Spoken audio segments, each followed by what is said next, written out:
अस्सलाम वालेकुम मेरे दोस्तों, सजनों और बेलियों। मैं हूँ इजहार अहमद और वेलकम करता हूँ आपको किचन गार्डनिंग चैनल पर।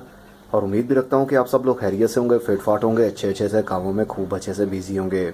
बहुत दिनों के बाद मछलियों के ऊपर वीडियो बना रहा हूँ और बहुत ही कॉमन सा टॉपिक लेकर आया हूँ और बहुत ही अच्छा टॉपिक लेकर आया हूँ आप लोगों के लिए। ये टॉपिक आप सब लोगों के लिए होगा जिन्होंने मछलियाँ रखी हुई हैं, चाहे तो गोल्ड फिश फैमिली हो, चाहे तो फिर गोश्तखोर हो। कभी आपने सोचा जिस तरह इंसानों को कॉन्स्टिपेशन हो जाती है, कब्ज हो जाती है, मछलियों को, जानवरों को भी होती है।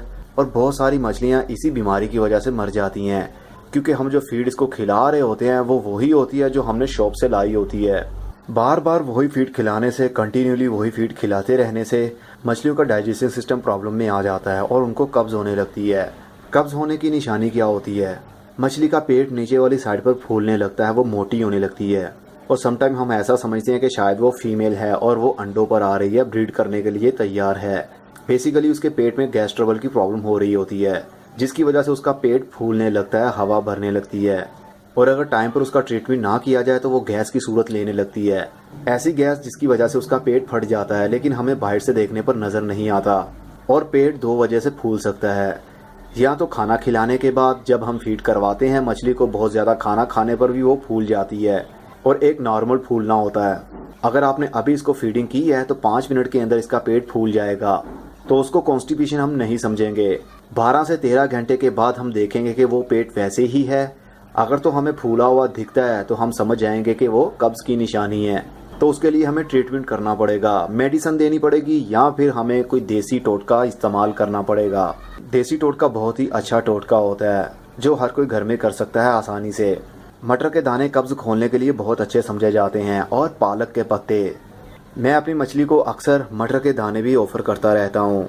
मटर के दाने लीजिए और उसको बॉयल कर लीजिए, जिस तरह हम नॉर्मल पकाकर खाते हैं उसी तरह बॉयल करना है आपने। जब वो नरम हो जाएं तो इनको निकाल लीजिए और ठंडा कर लीजिए। जब इसको बॉयल कर रहे हो तो 1 चुटकी नमक भी डाल सकते हैं इसके अंदर। देसी नमक, जिसको लाहौरी नमक भी बोलते हैं, वो पाउडर सा होता है। 4 या 5 रुपए की थैली मिलती है वो, क्योंकि उसके अंदर आयोडीन नहीं होता। आयोडीन वाला नमक मछलियों के लिए जानलेवा होता है। तो 5 से 10 मिनट उबलने के बाद इसको निकाल लीजिए और थोड़ी देर के लिए ठंडा होने दीजिए। और उसके बाद इसका छिलका उतारिए मटर का। इसके अंदर से 2 पीसेस निकलेंगे। छिलका मत डालिए, ये मछलियां छिलका नहीं खा सकती। ये पड़ा पड़ा एक्वेरियम के अंदर ही वेस्ट बनता रहेगा और बैक्टीरिया का बाइस बनेगा। इसलिए मटर के छिलके के अंदर से 2 पीसेस निकाल लीजिए और ये आप अपनी मछली को खिलाइए। तब तक खिलाइए जब तक मछली अपने मुंह में इसको खाती रहती हैं। जब ये अच्छे तरीके से मटर को खा लेंगी तो इनका पेट एक मरतबा वॉश हो जाएगा, मतलब बिल्कुल साफ हो जाएगा। जितनी भी कब्ज होगी वो खत्म हो जाएगी। आपकी मछली हेल्दी और एक्टिव हो जाएगी। ये आप हर हफ्ते या 5 दिन के बाद कंटिन्यूली कर सकते हैं। मैं ज्यादा यूज नहीं करता था, इसलिए आज तक आपको वीडियो के अंदर बताया ही नहीं। लेकिन कॉन्स्टिपेशन की बीमारी मछलियों के अंदर बहुत ही कॉमन पाई जाती है, जिसकी वजह से अक्सर मछलियां मरती रहती हैं। लेकिन हमें पता नहीं चल पाता। हम समझते हैं पानी गंदा हो गया है, हम समझते हैं पानी साफ है, लेकिन फिर भी मर रही हैं। हम समझते हैं किसी वायरस ने अटैक कर दिया है, बेसिकली वो कब्ज की वजह से मर रही होती है। चलिए आपको एक दाना मैं फेंक कर दिखाता हूँ कि ये खाती हैं या नहीं।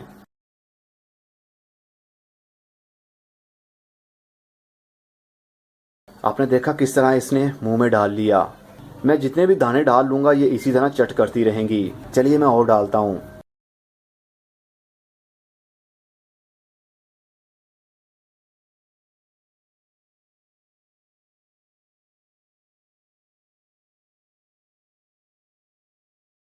आपने देखा मैंने जितने भी मटर डाले वो सारे के सारे नीचे गिरने से पहले ही वो खा गईं। अपने मुंह में ये भर लेती हैं। ये ऑस्कर फैमिली से होती हैं, मतलब ऑस्कर फिश भी सिकलेट फैमिली से ताल्लुक रखती है। सिकलेट फैमिली की बहुत बुरी आदत ये होती है कि ये बहुत सारा खाना अपने मुंह के अंदर स्टोर कर लेती हैं, इसलिए इनका साइज भी जल्दी ही इंक्रीज होता है और ये खूंखार भी होती हैं। इसी तरह आप पालक के पत्ते भी छोटे छोटे से पीसीज में बॉयल करने के बाद मछलियों को दे सकते हैं, लेकिन बिल्कुल ही छोटे छोटे से हों वो। अगर पत्ता 1 इंच का भी रह जाएगा तो मछली उसको ठीक तरीके से खा नहीं पाएगी और पानी गंदा होने लगेगा। इतने छोटे पीसेस काटिए कि मछली आराम से उसको अपने मुंह में ले सके। बस आज की वीडियो यही थी, जो बहुत ही कॉमन वीडियो थी लेकिन बहुत ही यूजफुल वीडियो थी आपकी मछलियों की हेल्थ के लिए। अब बात कर लेते हैं मेरे एक्वेरियम में क्या चल रहा है। मैंने अपने एक्वेरियम के अंदर मनी प्लांट भी लगाया था और बहुत सारे गमलों के घर भी बनाए थे। लेकिन वो मेरे घर वालों को अच्छे नहीं लगे। बच्चों ने कहा कि आपने छत के ऊपर भी इतने सारे गमले रखे और पानी के अंदर भी गमले रख दिए हैं। उनके घर देखने पर अच्छे नहीं लग रहे थे, जिसकी वजह से काफ़ी सारे मैंने गमले निकाल दिए बाहर। और यहाँ पर जो मनी प्लांट लगाया हुआ था उसकी ग्रोथ बहुत ही कमाल की चल रही थी, लेकिन जैसे जैसे मछलियों का साइज इंक्रीज हुआ वो पत्तों को खाने लगीं। पौधे एक्वेरियम के अंदर तब तक ही सेफ रह सकते हैं जब तक कि मछलियाँ छोटे साइज की हों। जैसे ही मछलियों का साइज बड़ा होने लगता है वो पत्तों को खाने लगती हैं, जिसकी वजह से छोटे छोटे से पीसेस भी पानी के अंदर उड़ने लगते हैं, तैरने लगते हैं, जो पानी को गंदा करने का बाइस बनते हैं। इसलिए फिर मैंने उसको निकाल दिया। लेकिन आप लगा सकते हैं अगर छोटे साइज की मछलियाँ आपके पास हैं तो। मैंने सिक्लेंट फैमिली बहुत ही प्यार से रखी, लेकिन ये काफ़ी लड़ाकू भी हैं, एक दूसरे पर हमला करती हैं। छोटे साइज की हों तो चलेगा, जैसे जैसे इनका साइज बड़ा होने लगता है ये अपना दबदबा जमाने के लिए एक दूसरे पर हमला करती हैं। जिस तरह ये वाला कलर ऑरेंज वाली आपको दिख रही है, ये बहुत ही लड़ाकू हो गई है, क्योंकि पूरी मछलियों में से सबसे बड़ा साइज इसी का है और ये अपना हक जमाने के लिए दूसरों पर हमला करती है। और ये इलेक्ट्रिक ब्लू नीले रंग की मछली है, ये शाइन करती है। ये दो कलर्स में निकलते हैं, ब्राउन शेड भी निकलता है और नीले रंग का शेड भी निकलता है। इसके ऊपर भी ये बड़े वाली हमला कर देती है। जब तक सीक्रेट फैमिली छोटे साइज की रहेगी तो कोई भी एक दूसरे पर हमला नहीं करेंगी। जब मैंने ली थी तो साइज छोटा था, अब साइज बहुतों का बड़ा हो गया है, जिसकी वजह से फाइट काफी ज्यादा बढ़ गई है। और मेरे बच्चों को भी ये मछलियाँ पसंद नहीं है, क्योंकि ये एक दूसरे पर हमला ही करती रहती है। जब देखो एक दूसरे के परों को नोचती रहती हैं। जिसका साइज बड़ा है उसका दबदबा ज्यादा रहता है। इस वजह से अब मैं इनको चेंज करने वाला हूँ, मतलब इनको रिप्लेस कर दूंगा।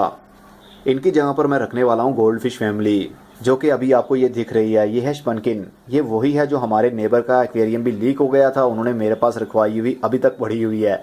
तो आई थिंक अब ये मेरे जाएगी बड़े टैंक के अंदर। जब मैं इनको वापस करके इसकी जगह पर ये वाली मछलियाँ ले आऊँगा तो फिर एक्वेरियम के अंदर इसको भी छोड़ दूंगा। सीक्रेट फैमिली मुझे बहुत ही अच्छी लगी थी, क्योंकि इसमें बहुत सारे कलर्स आते हैं। लेकिन प्रॉब्लम वही होती है कि ज़्यादा हम मछलियाँ नहीं रख सकते। जैसे ही उनका साइज इंक्रीज होगा वो एक दूसरे पर हमला करेंगी। अब गर्मी के दिन भी शुरू होने वाले हैं। जो यहाँ पर एक लटका हुआ हीटर आपको दिखता था वो मैंने उतार दिया है, और कुछ दिन के बाद वो बड़े वाला जो आपको दिख रहा है वो भी मैं रिमूव कर दूंगा। टेम्परेचर स्ट्रिप आपके पास होना ज़रूरी है, जैसा कि ये वाली स्ट्रिप। इससे हमें पता चल पाता है कि पानी का टेम्परेचर कितना चल रहा है। जैसे ही नॉर्मल पानी का टेम्परेचर 27, 28, 30 के बीच में आ जाए तो समझ आइएगा हीटर बंद करने का टाइम आ चुका है। और फिल्टर भी आप देख रहे होंगे काफ़ी कुछ मैंने चेंज भी किया है इसमें। पहले मैंने 2 पावर हेड फिल्टर लगाए हुए थे, अब मैंने एक को रिमूव कर दिया और दूसरे का भी ड्रम मैंने निकाल दिया है। इसकी जगह पीवीसी पाइप मैंने लिया और नीचे स्पंज फिल्टर नया लेकर आया हूँ मैं। इसका फोम थोड़ा बड़े साइज का होता है, जिसकी वजह से काफ़ी सारा वेस्ट इसके अंदर फंस जाता है।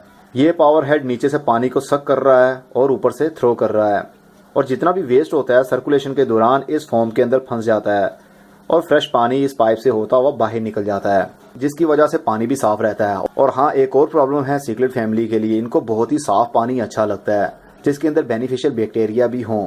हर 7 दिन के बाद इनका पानी चेंज करना पड़ता है मुझे। संडे के संडे मैंने इनका टाइम फिक्स किया हुआ है पानी चेंज करने का।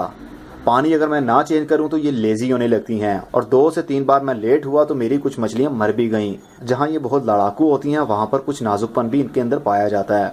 इनको साफ पानी अच्छा लगता है जिसके अंदर बैक्टीरिया भी हों। मे भी जब अगली वीडियो आप देखेंगे तो आपको गोल्ड फिश फैमिली देखने में मिलेगी, स्पनकिन होगी, शायद शार्क भी हो। अभी मेरा कुछ प्लान नहीं है कि मैं क्या रखूंगा, लेकिन अब मैं ऐसी मछलियां ही रखने वाला हूं जो आपस में फाइट ना करती हों, चाहे छोटे साइज की हों चाहे बड़े साइज की हों, चाहे एक मछली हो चाहे 50 मछलियां हो, एक दूसरे पर हमला ना करें। तो ये वाली बहुत ही मासूम मछली और देखने पर भी काफ़ी क्यूट दिखती है, ऐसा मेरे बच्चों का कहना है। इसलिए अब मैं यही फैमिली लाने वाला हूँ। इस वीडियो के अंदर बस इतना ही था, आपको अपडेट भी मैंने दे दी और ये भी बता दिया नेक्स्ट मेरा प्लान क्या चल रहा है। और साथ में एक बहुत ही कॉमन सी बात भी आप लोगों के साथ शेयर कर ली, कब्ज की बीमारी, जो कि मछली में बहुत कॉमन पाई जाती है। अगर आपकी मछलियों को मटर या पालक खाने की आदत नहीं है तो एक दिन उनको भूखा रखिए और फिर इसको मटर के दाने डालिए, वो ज़रूर खाएंगी। और अगर फिर भी नहीं खाती तो फिर नॉर्मल फीड जो आप देते हैं वो दीजिए, और आहिस्ता आहिस्ता हफ्ते में 3 से 4 मरतबा मटर के दाने भी डाल दिया करें। जैसे जैसे उनको टेस्ट लगने लगेगा मटर का तो वो मटर भी शौक से खाने लगेंगी। इस तरह आपकी मछलियों को नेचुरल फूड भी मिलता रहेगा, वेजिटेबल भी मिलती रहेगी और पेट की बीमारियों से भी बची रहेंगी वो।